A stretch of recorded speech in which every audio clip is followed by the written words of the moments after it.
My name is Emily Johnson. My husband is Ethan Miller.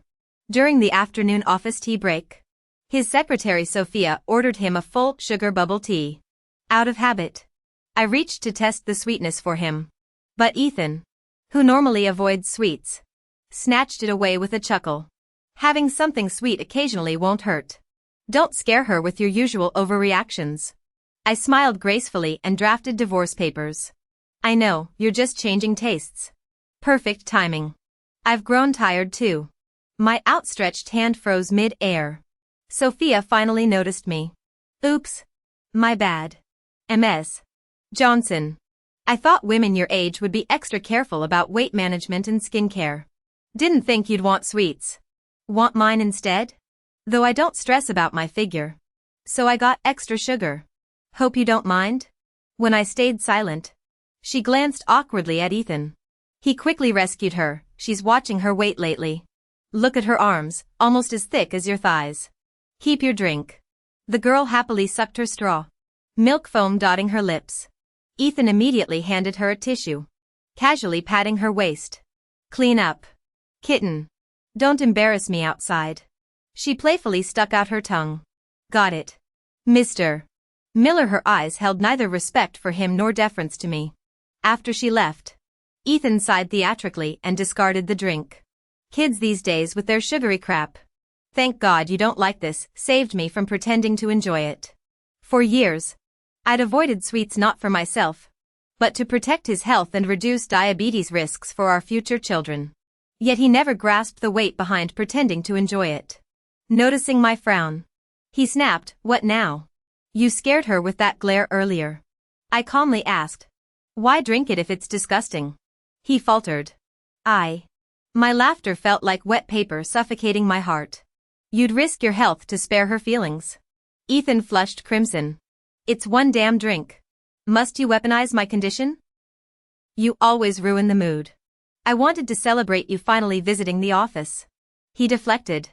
Even miscounted attendees. Your leniency towards secretaries grows concerning. She explained why she didn't order yours. Why assume every woman's a threat? Men's anger in arguments often stems from exposed truths.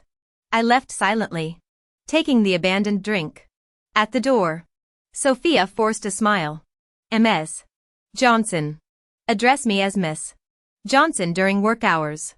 I trashed the beverage. Everyone. Mr. Miller has type 1 diabetes requiring strict dietary control. Next time you try currying favor, pick healthier methods. Watching the girl's face pale, I concluded, "You're fired. Clear your desk by tomorrow." Sophia stood teary-eyed as I walked away. I really didn't know Ethan had diabetes. I sneered at Emily. That makes you even more unfit for the job. As an executive assistant, aren't you responsible for tracking your boss's annual physicals? Or did you think batting your eyelashes and acting cute counted as work? The office fell silent as Ethan emerged from his office. Sophia immediately dropped to her knees, eyes brimming with tears. Emily. This was my oversight. I'll improve. I swear. Please don't fire me. I need this job to pay off my family's debts. If it's about the milk tea order. Ethan's brow furrowed with visible concern. I crouched down and slapped Sophia across the face under the stunned gaze of our colleagues, leisurely rubbing my stinging palm afterward. I despise challengers. Your youthful complexion won't last forever. As I stood, Ethan rushed to help Sophia up, accidentally shoving me against a cheap metal trash can. My silk trousers caught on its jagged edge, ripping as blood welled from my calf. He glared at my disheveled form on the floor. This is why I never should have let you work here. Are you really this jealous over milk tea? It was just a casual drink. Sophia bit her quivering lip. Ethan. I deserve to be fired as an example. Don't fight with Emily over me. Nobody fires people I've hired. Ethan roared. This company doesn't revolve around her. I rose calmly, ignoring the mix of pity and scorn around us. Fine. If you're so determined to play hero, I'll withdraw my shares. The third of the company inherited from my late parents had always been our relationship's failsafe. Though we'd fought before about his parade of young assistants, I'd never invoked this nuclear option. He paled but maintained his righteous CEO act. Even without you, this company will thrive. We don't need drama queens. At home. I stared at the pink cartoon animal coat rack and matching tablecloth, pathetic remnants of Ethan's let's refresh our style phase. What 30-something executive found this appealing? Our housekeeper tended my wound as Ethan returned early. Honey. I didn't mean to hurt you. He murmured, taking the antiseptic from her. But humiliating Sophia and threatening shareholders? You're making employees fear arbitrary retaliation. Apologize publicly tomorrow. And we'll move past this. I shoved the divorce papers across the dinner table, the cartoon fabric wrinkling beneath them. Other than the money I invested into the company, you'll take 60% of our remaining assets and I'll keep 40. Don't bother negotiating, I've already gone above and beyond for you.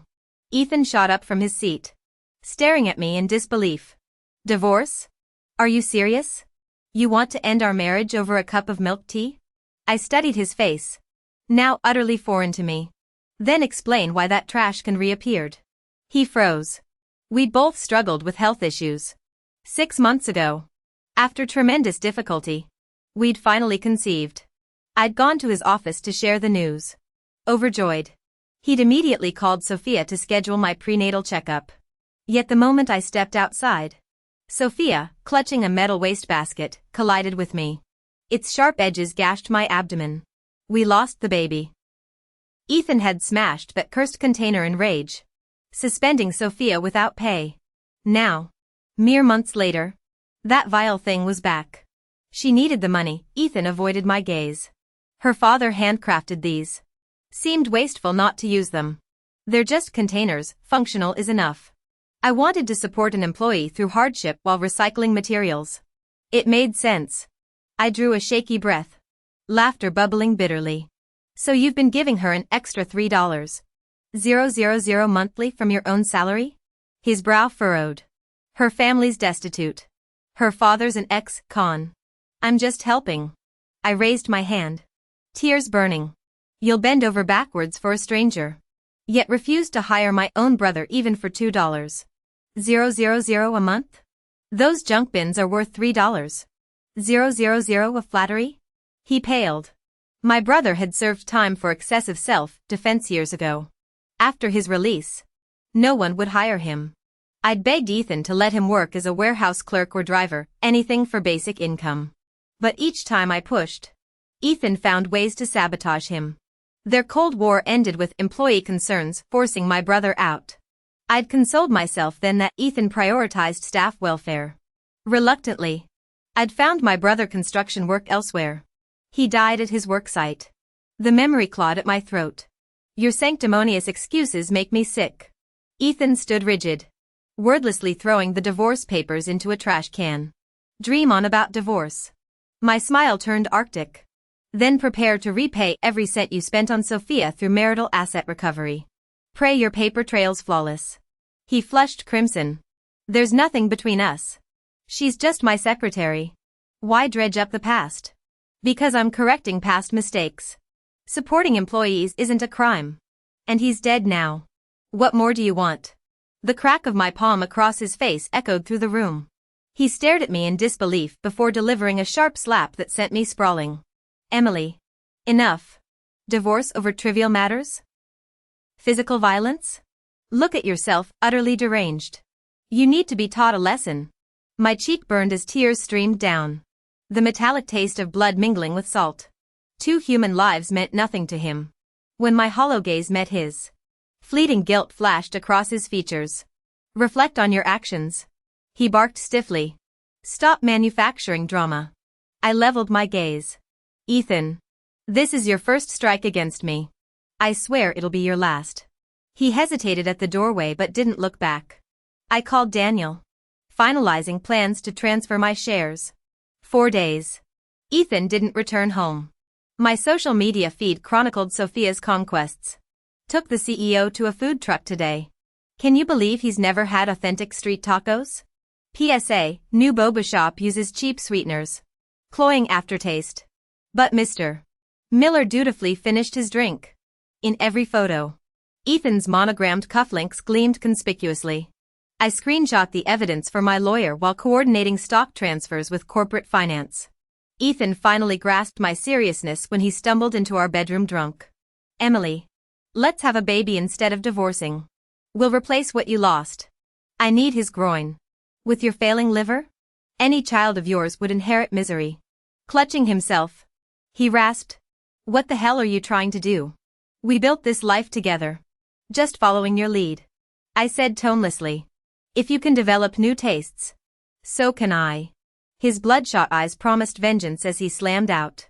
An hour later, my phone buzzed with a photo of Ethan passed out.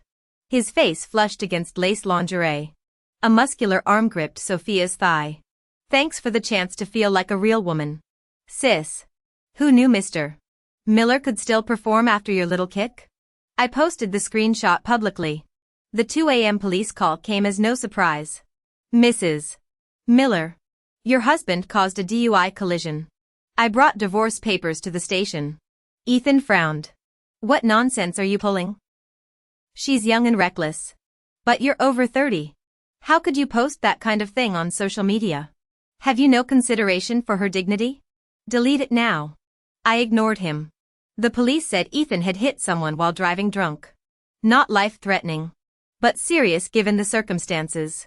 Let the law take its course. His crimes have nothing to do with me. My words stunned everyone present. Ethan's eyes widened in disbelief.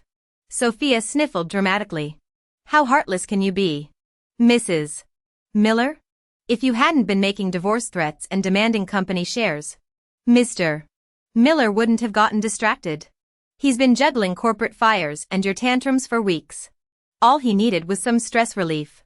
I slapped her across the face. Know your place. Homewrecker. You don't get to lecture me. Should I tell the officers what you two were doing before the accident? She paled, shrinking back, throwing the divorce papers at Ethan. I hissed. Shut her up and sign. Unless you want a messy lawsuit during this corporate crisis. The haze of alcohol cleared from his bloodshot eyes. It was a mistake. I thought she was. Choose between the company or the divorce. My smile didn't reach my eyes. After a long pause, his trembling hand scrawled signatures across the document. As I turned to leave, his gaze burned into my back, equal parts longing and hatred. The police would revoke his license. And Ethan wasn't the type to rely on chauffeurs. Not when he needed to chase after Emily. Sophia stepped forward before he could speak. Let me handle this. Mr. Miller. I barely drive anyway. Those photos. I know you pressured me to send them. But I should have resisted. Ethan's anger faltered. Confusion creeping in. What photos? Her lips trembled. I just wanted one picture with the man who took my virginity. But after you got drunk again, you pinned me down. Took those explicit shots. Said you'd send them to your wife to prove your virility. When I begged you to stop, you made me choose which ones to post. Tears spilled as she showed deleted photo albums containing dozens of compromising angles. The color drained from Ethan's face. Rage dissolving into shame. I don't remember. Sophia bowed her head. It's all right. Being with someone as accomplished as you was an honor. I'll resign tomorrow. Tell Mrs. Miller I seduced you. I'll disappear. Ethan's throat tightened at her fragile demeanor. This is my fault. Go rest after we settle the license. Suddenly, she kissed him desperately. You feel this too, don't you? Keep me as your mistress. Your plaything, I'll take anything. Without you, I'm ruined. No man could resist such a plea from a beautiful young woman. As Sophia's warmth lingered in his memory, Ethan's pulse quickened against his will. After a long struggle, Ethan cupped Emily's head and deepened the kiss. Only when the metallic tang of blood filled their senses did he pull away. Consider this kiss the interest on your affection. The rest will wait until I win Emily back. He declared before rushing out to search for Emily. He found no trace of her. But a shrill scream pierced the air behind him. Whirling around, he saw Sophia crumpled on the asphalt, blood pooling beneath her after being struck by an electric scooter. Clutching Ethan's hand weakly before losing consciousness, she whispered, Ethan, if you care at all, take me to the hospital. If you'd rather chase your wife, leave me here. A pang shot through his chest. He couldn't abandon her. Don't be ridiculous. Of course we're going to the ER. Sophia stubbornly pushed him away. I don't want your pity. I want your love. Tell me, do I mean anything to you? Ethan's heart hammered as her violent coughing fit erupted. Desperation overrode caution. Yes. I have feelings for you. Satisfied? Her smile bloomed. I knew you cared. With that, she slumped against him, secretly disconnecting the hidden phone call in her jacket. Only during the hospital rush did Ethan realize the irreversible words he'd spoken. Panicked, he dialed Emily to reaffirm his loyalty. Sweetheart, I love you. It was a mistake, she came onto me when I was vulnerable after your rejection. But you're the only one who matters. She's hospitalized from the accident anyway. As the CEO's wife, shouldn't you visit to show appreciation? Let me prove my commitment by ending things with her publicly tomorrow. We'll cancel the divorce paperwork and start fresh. His voice wavered between guilt and calculation. If necessary, he'd stash Sophia somewhere remote where Emily would never find her. I clenched my fists, recalling Sophia's brazen confession call. Pathetic. How many more two-faced acts will you perform? Call again and I'll file for divorce immediately. Daniel closed the contract folder, smirking. Seems our negotiations hit a snag tonight. Pity how uninvited guests keep interrupting. I shot him a glare. Save the theatrics. Are we closing this deal or not? He blocked my exit, grinning. Easy now. Just some flirtatious banter. I've been craving this partnership feast for ages. Then prove you're serious. Nodding, Daniel pulled me back into discussions. Across town, Ethan replayed Emily's words uneasily. Sophia's feverish grip tightened on his hand. Don't leave me. Ethan. His heart split between two anchors. He couldn't let them collide, yet couldn't relinquish either. At the hospital, Sophia was wheeled away for scans. Ethan braced himself for clandestine romance until the doctor's report shattered everything. Are you the husband? She's pregnant. How could you engage in strenuous intercourse unaware? Ethan was stunned by the doctor's words. What? The doctor mistook his shock for confusion and patiently explained. She's pregnant. The minor accident wouldn't have caused a miscarriage, but the vigorous sexual activity beforehand led to losing the baby. Suddenly Ethan felt like a lovesick fool who'd been played. Regret flooded him as he stormed into the hospital room and slapped Sophia across the face. The sharp corner of the medical report left a bleeding scratch on her cheek. You said tonight was your first time. Seeing Sophia's panicked expression sparked realization. He snatched her phone and opened the deleted photos album. The hands and other details in the explicit images clearly didn't belong to him. The man's face simply hadn't been shown in the arousing scenes. No wonder he had no memory of this. He distinctly remembered passing out drunk after their encounter. Slut. You dared trick me? Cheating right under my nose? He roared. Sophia's pale face flushed crimson from the blows. She scrambled to her knees despite the pain. Mr. Miller. I didn't know anything about this. Maybe it was that time I accompanied your wife Emily to the company mixer. They might have. I was drunk. I swear. Drunk? Ethan kicked her away viciously. You seemed sober enough begging for round two. You reckless whore, now I see why Emily distrusted you. Almost fell for your scheming lies. His grip accidentally activated her phone's call log. His breath caught hearing Emily's voice until it snapped coldly. Sophia. Stop harassing me. I'm calling the police next time. The dial tone left Ethan bewildered. Sophia crawled toward her phone. He kicked it away, discovering 2 calls to Emily within the past hour, including one during their hospital trip. The truth exploded in his mind. Even when she'd accidentally caused their first child's death, he hadn't felt this rage. Ethan grabbed Sophia's throat, forcing her to meet his glare. If I find out you intentionally killed my first child, I'll show you hell on earth. The terrified mask slipped. Sophia laughed hoarsely. What does it matter? Emily already divorced you. Why not stay with me? I never wanted you. Ethan shoved her off. You were the one constantly throwing yourself at me. Hypocrite. She spat. You encouraged every advance. Tonight you pretended drunkenness while enjoying every second, clinging to my admiration but clinging tighter to your faithful wife. Enraged, Ethan kicked her abdomen brutally. Lying tramp. You deserve worse than death. After finishing his words, Ethan rushed out, ignoring the blood flowing beneath her. Along the way, he rehearsed countless explanations in his mind. He couldn't comprehend how skipping a few prescribed meals to lazily snack on junk food with his secretary had spiraled into this. Though he'd found the greasy bites satisfying, he'd mostly resisted, grudgingly choking down bland health meals for his body's sake.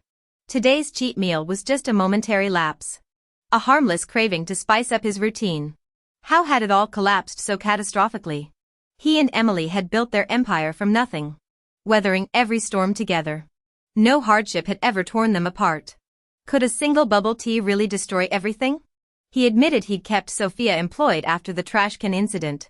Too weak to resist her doe-eyed pleas. That fragile vulnerability, something Emily would never show, had hooked him. He basked in Sophia's admiration, treating her as a twisted mirror of Emily's strength. But he'd let the reflection blur into something dangerous. Sighing, Ethan dialed HR. Draft Sophia's termination notice immediately. Replace all office trash cans with standard models. A pause. Also, pull the surveillance footage from the day Emily lost the baby. Hanging up, he slid into his car with practiced ease. Before the engine even turned over, police yanked him into handcuffs. Dazed, Ethan sat in the interrogation room, answering questions mechanically. When asked for final requests, he rasped, "I need to see Emily." Across town, I inhaled sharply as another midnight call shattered my sleep. Pulling on a coat, I stepped out, only for the living room lights to flicker on. "Where are you going?" "Let me drive you." "It's not safe this late." I didn't refuse Daniel's offer. Exhaustion clung to me like tar. Having someone watchful nearby might keep me from crumbling. At the police station, Ethan looked decades older, stubble shadowing his jaw. Eyes hollowed by guilt. His gaze lit up when he saw me, then froze on Daniel holding my purse. "You left this in the car," Daniel said casually. I nodded, walking past Ethan's shattered expression to address the officer. "I'm currently divorcing this man," I stated, placing the paperwork on the counter. "His actions have no connection to me. Please contact his family directly for future matters." The officer rubbed his temples. "He insisted on seeing you before cooperating." Ethan stumbled forward, voice cracking. "Emily, please, I can't live without you." I fired Sophia. "I'll never hire another female assistant. Never skip another meal plan, just come home." His anguish rolled off me like rain. I'd already mourned this marriage when I'd found his shirt stained with Sophia's lipstick. When he'd prioritized her harmless bubble tea dates over our IVF appointments. Meeting his gaze, I spoke with glacial calm. "You made your choices. Live with them." Turning, I walked into the ink-dark night where Daniel waited, a man who'd never mistake recklessness for romance, nor confuse pity with love. These days, aside from some emotional ups and downs, I've actually been doing quite well. Not having to monitor my diet or give up my favorite desserts. Not having to worry about someone's health like some nagging mother hen. Or fear that my reminders might upset that person. You know what? I wasn't as heavy as you claimed before. It's because after you got sick, I had to drink at unavoidable social events for your sake. A person who never touched alcohol made herself bloated from drinking. Since I bore all the storms, you'd naturally think that younger version of me was perfect in every way. I'm actually relieved that child never came. At least they won't be born into parents' crumbling marriage. Tears streamed down his face. "That's not Emily." Watching his increasingly remorseful expression, I shook my head. "There's no compromise on principles. I made that clear on our wedding day. I won't allow you to test my boundaries inch by inch. Since you made your choice, own it. By the way, I believe I warned you about harassment charges." "Ethan, see you in court." "No. Emily, don't go." He lunged at Daniel hysterically, flailing wildly. "Is it him? Did he poison your mind? He must have planted Sophia in my life. He's from the rival company, this is all his scheme." I shoved him off. "Ethan, act like a man instead of making excuses. Your mistakes are your own. Blaming others doesn't make you noble. If you'd kept your principles, who could have forced you to cheat? Don't make me lose respect for you." He collapsed to the floor. "Emily, it's not like that." I swear, his phone rang abruptly. A doctor's urgent voice crackled through. His face briefly twitched before he snapped. Not my problem. I'm just her former boss. Hanging up. He turned pleading eyes to me. I glared and walked away without looking back. Daniel trailed behind, slinging an arm over my shoulders. Not bad. Ruthless women climb higher, way to go. Emily. I shrugged him off. Just make sure every cent we agreed on arrives. He chuckled nervously. Wouldn't dream of shortchanging you. That night, I worked through dawn preparing lawsuit documents. Next morning, my lawyer and I filed at the courthouse. 15 days later, Ethan showed up straight from detention, unwashed. Gaunt. Constantly scratching invisible itches. Probably hadn't eaten properly. Not that I cared. The judge awarded me 70% of marital assets plus full control of shares. Holding the divorce papers. Even the air tasted sweeter. I felt decades younger. Finally free. Ethan trailed behind me. Hollow-eyed. Emily, one last hug? In the harsh sunlight, I almost saw our 20-year-old selves waving goodbye. He deserves this. Don't forgive him. Smiling wryly, I shook my head. No need. I don't care for your scent anymore. A month later, I'd sold nearly all company shares. The company, having undergone massive upheaval, was struggling to stay afloat. According to accounting, the last time anyone saw Ethan was days ago. Hospitalized for severe diabetes exacerbated by overwork and poor diet. He'd been confined for several days. Sophia had lost all reproductive capacity from that infamous kick of his. Her parents now staged daily protests outside corporate headquarters demanding justice. Leaderless and with morale plummeting, the organization teetered on the brink of collapse. Meanwhile, I reclined on Maldivian sands. Sweet coconut water chilling my fingertips. A long sigh escaped me. Life is truly wonderful.